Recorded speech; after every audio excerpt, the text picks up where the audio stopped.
The house sounds different when people start coming home. You are in the living room, or maybe upstairs, and you hear it. The garage door opening, the rumble of the car engine cutting out. A door closing, keys hitting the counter. Your dad's voice, not loud, just saying something to himself or to no one. The sound of a jacket being hung up, shoes by the door. The house was quiet an hour ago. Just you, maybe your brother or sister, maybe the TV on low. But now it is filling up. Now it is becoming what it is supposed to be. Everyone's here. Everyone's home. Your mom comes through the door next.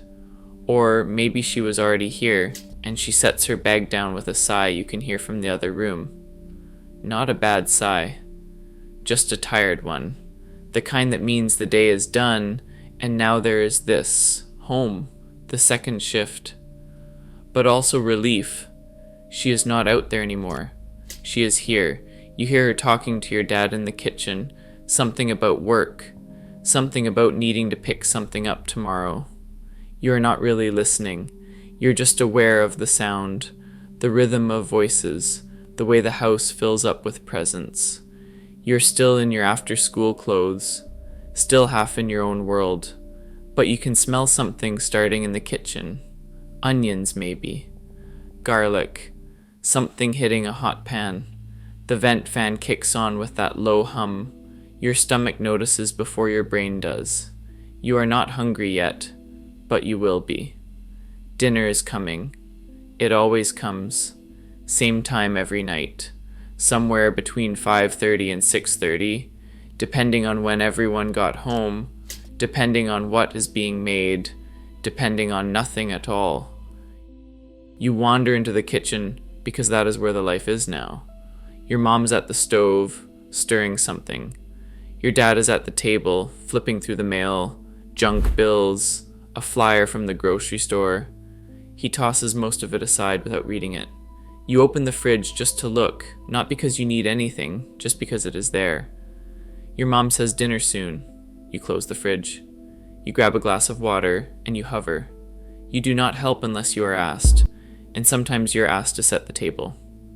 You do it without complaining, because it is easier than arguing, and because it is just what happens.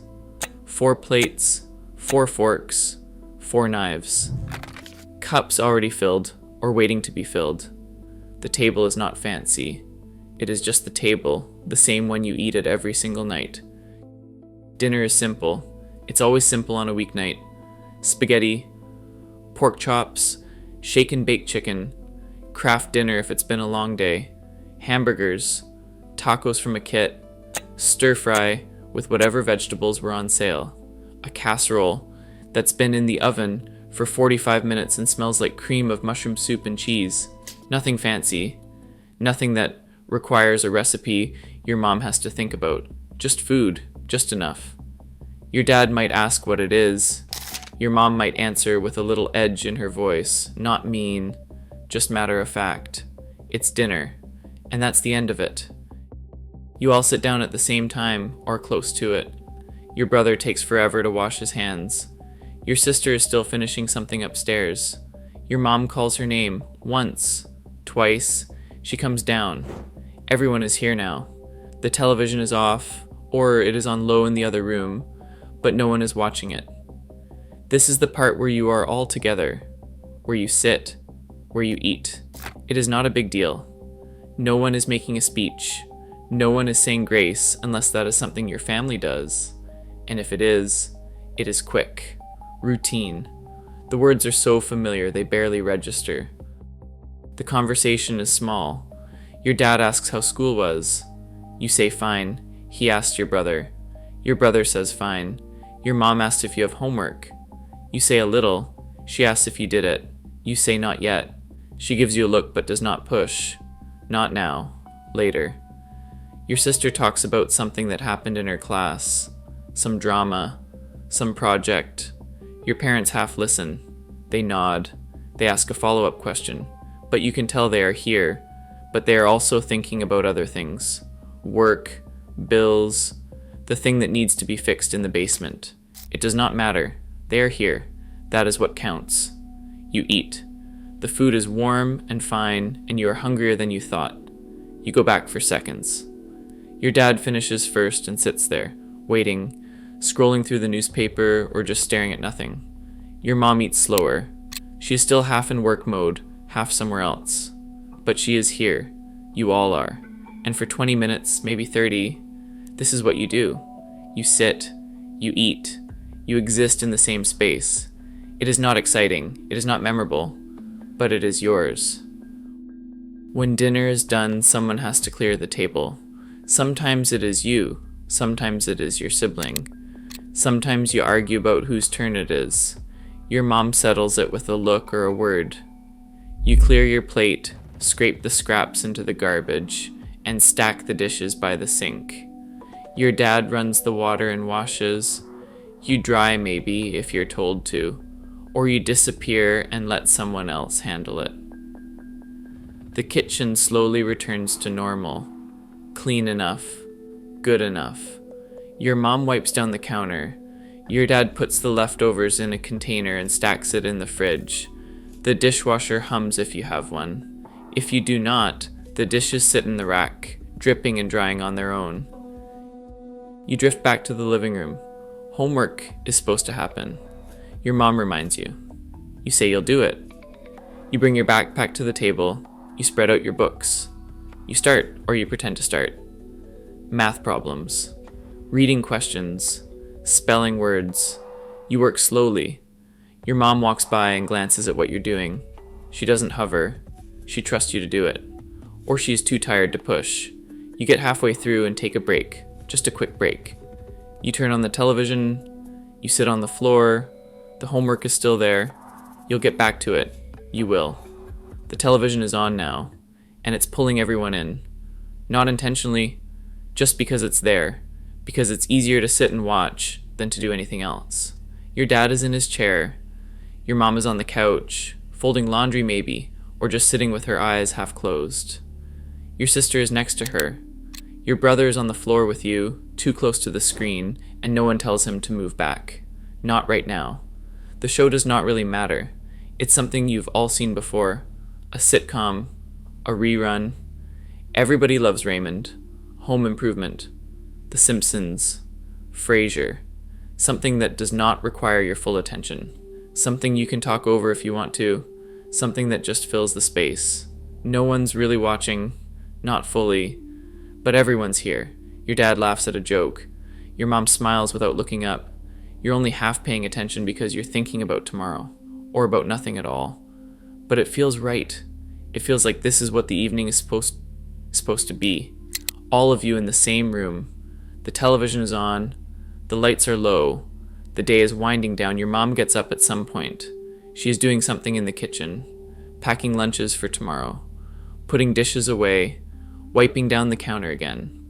Your dad stays in his chair. He is flipping channels during commercials. He lands on the news for a minute. The weather. Sports scores. He's not really watching that either. He is just there.